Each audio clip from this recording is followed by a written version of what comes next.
Nakakatuwa dahil hindi lang mga Pinoy fans ang ngayon ay nagpo-promote or mga 18 sa SB19. Isang kanu din ang namataan natin na nag-comment at meron pa siyang pa-request.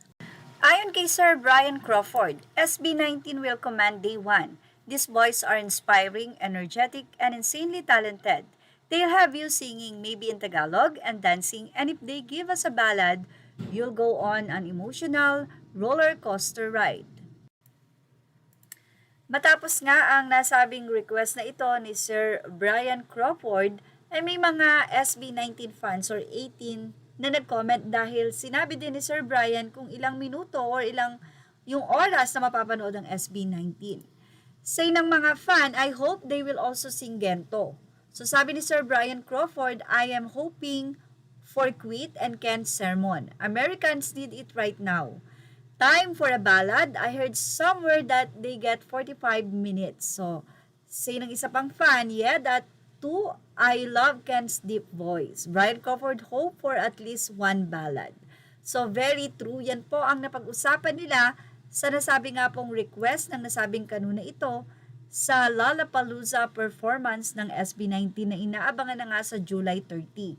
Sila po ay mapapanood sa unang araw po ng Lollapalooza.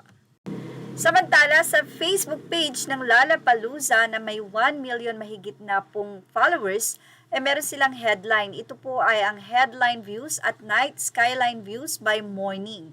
Airbnb Lollapalooza. At alam niyo po ba sa post na ito ng Lollapalooza ay walang ibang komento na mababasa kundi ang SB19. Kaya nga sabi ko, bago pa man dumating ang Lollapalooza event or festival, siguradong marami na po ang nakakakilala at curious na makita at makilala ang SB19 dahil na rin talaga sa napakaingay na fandom ng nasabi nga pong grupo.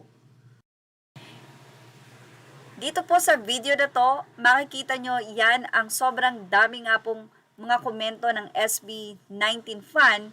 Ayan po, puro po SB19 yan. Pag binasa nyo, my global package ba dito, just like SB19 during their concert. SB19 will bring the house down live vocal Monster Kings. SB19 on day 1, get ready, they will set the stage on. So the world is your SB19. Rooting for SB19, the live monster. Day 1 is for our Mahalima SB19, the live vocal monster group from Philippines SB19.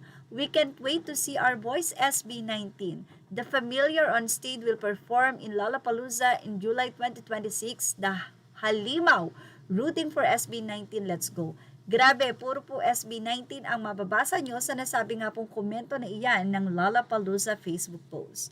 Well, yan ang ating Showbiz Now update. Images are all credit to the rightful owners. Thank you for watching Showbiz Now.